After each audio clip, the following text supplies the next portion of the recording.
जय भीम। नमो बुद्धाय। साथियों साथियों परम पूज्य बाबा साहेब डॉक्टर भीमराव अम्बेडकर ने 14 अक्टूबर सन 1956 को नागपुर की दीक्षा भूमि से 22 प्रतिज्ञाएं लेकर धर्म परिवर्तन किया।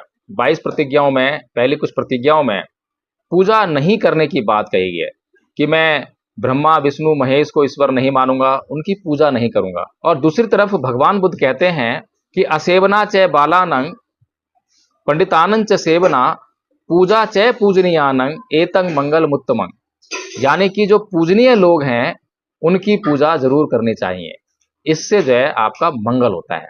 तो आज मैं चर्चा करूंगा कि ये पूजा करना क्या है।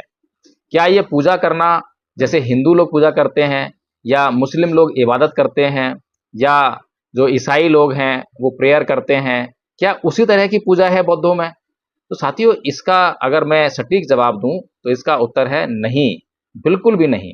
बौद्धों की पूजा हिंदुओं की, मुसलमानों की, ईसाइयों की यानी कि तमाम दुनिया भर के जो लोग पूजा इबादत प्रेयर करते हैं उनसे बिल्कुल अलग है।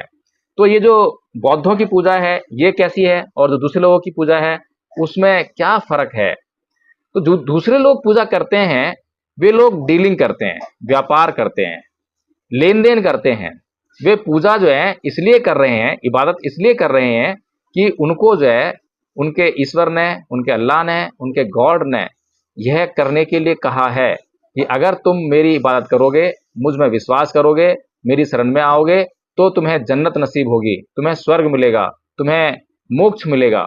इस तरह से कहा है, यानी कि वहां लेन देन का मामला है। पूजा करेंगे तो मिलेगा, पूजा नहीं करेंगे तो नहीं मिलेगा। लेकिन वहीं पर बौद्ध धर्म के लोग पूजा क्यों करते हैं और कैसी पूजा करते हैं? तो जो पूजा करना जो है वो है सम्मान को प्रकट करना कि हम जिस व्यक्ति की पूजा कर रहे हैं उस व्यक्ति ने इस समाज के लिए, इस देश के लिए, इस दुनिया के लिए कुछ महानतम कार्य किए हैं, कुछ महानतम त्याग किए हैं, जिसके लिए उनको सम्मान दिया जाना आवश्यक है। सम्मान तो हम अब भी देते हैं। आपने नोबेल पुरस्कार सुना होगा, जो पूरी दुनिया का सर्वश्रेष्ठ पुरस्कार है। यानी कि जो दुनिया में महानतम कार्य करने वाले लोग हैं उनको इस पुरस्कार से नवाजा जाता है। तो पुरस्कार क्यों देते हैं? ताकि लोग उनको जाने, उनके कार्य को जाने। इसीलिए हम जब भगवान बुद्ध की मूर्ति के सामने बैठकर आराम से जब पूजा करते हैं तो उसका मतलब ये नहीं है कि हम भगवान बुद्ध से कुछ मांग रहे हैं, जैसा कि अन्य संप्रदायों में होता है। भगवान बुद्ध की पूजा का ये बिल्कुल भी मतलब नहीं है। भगवान बुद्ध की पूजा का मतलब ये है कि हम भगवान बुद्ध को उनके इस मानव जाति के लिए, इस मानव जाति के कल्याण के लिए जो उन्होंने परम त्याग किया, उसके लिए हम उनको जो है सम्मान दे रहे हैं, सत्कार कर रहे हैं, उनमें हम श्रद्धा लेकर आ रहे हैं। अब श्रद्धा क्या है?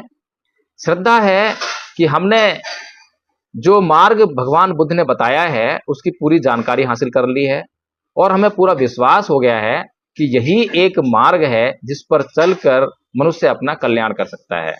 तो जब हम इस प्रकार से जब जांच करके जब हम मार्ग पर चलना शुरू करते हैं, यानी कि आप उदाहरण लीजिए, आपको मान लीजिए दिल्ली से आगरा जाना है। किसी ने बोल दिया आपको कि आप सुबह आप दिल्ली से रेलवे स्टेशन जाना और वहां से ट्रेन पकड़ना और आगरा पहुंच जाना। ये बहुत ही मामूली सी बात है।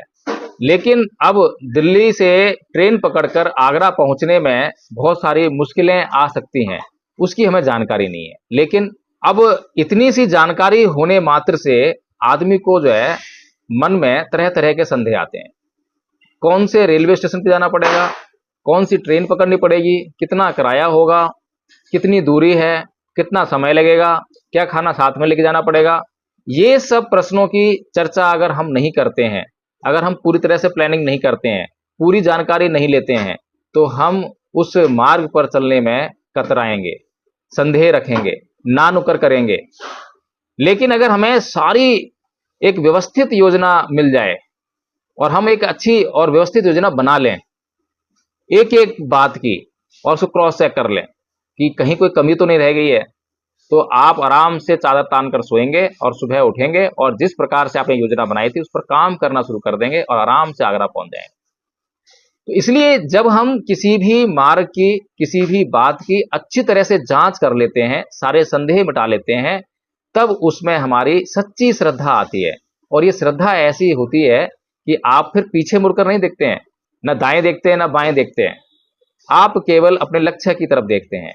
इसीलिए भगवान बुद्ध ने जो मार्ग खोजा उस मार्ग पर चलने से पहले, भगवान बुद्ध की शरण में आने से पहले भगवान बुद्ध आपको नितांत सावधान करते हैं और कहते हैं कि मेरी शरण में आने से पहले इस मार्ग की जो मैं बताने वाला हूं अच्छी तरह से जांच कर लो।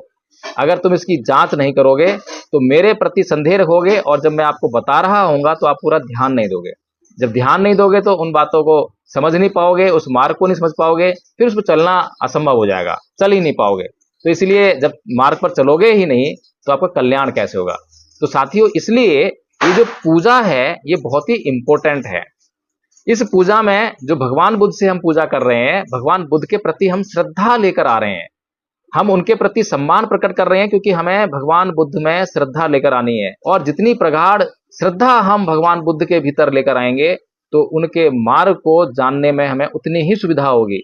और बहुत सारे लोग ऐसे हैं जो केवल मोटी मोटी श्रद्धा लेकर आते हैं, अंधश्रद्धा लेकर आते हैं। जैसे किसी ने बता दिया कि भगवान बुद्ध की शरण उत्तम शरण है, भगवान बुद्ध की शरण चले जाइए, तो इतना सुनने मात्र से ही कोई भगवान बुद्ध की शरण में चला आए और फिर वैसे ही जैसे पूजा हिंदू धर्म में करता था वैसे ही एक मूर्ति लाकर और दिन रात जो है भगवान बुद्ध की पूजा करने लग जाए, वो धर्म के तत्व को छू भी नहीं सकेगा।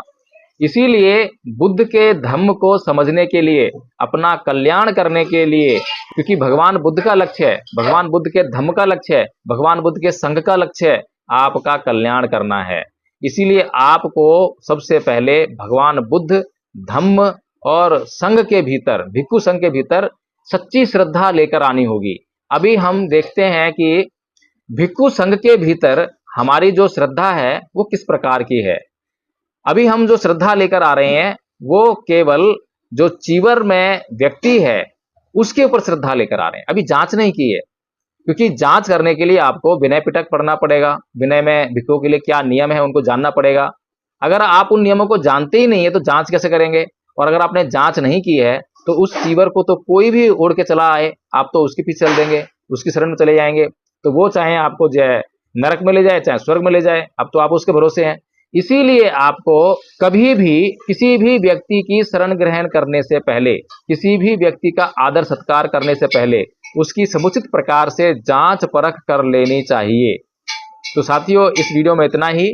और अगर यह वीडियो आपको अच्छा लगा हो तो इस वीडियो को लाइक कर दें और कमेंट करके बताएं कि क्या वास्तव में बौद्धों की पूजा और अन्य मतावलंबियों के पूजा में फर्क है या फिर एक समान है। क्या वास्तव में जो पूजा करने का जो उद्देश्य मैंने आपको बताया है क्या वो सही है या गलत है। और इस वीडियो को शेयर करना बिल्कुल ना भूलें, अधिकतम लोगों तक इस वीडियो को पहुंचाएं। जय भीम, नमो बुद्धाय।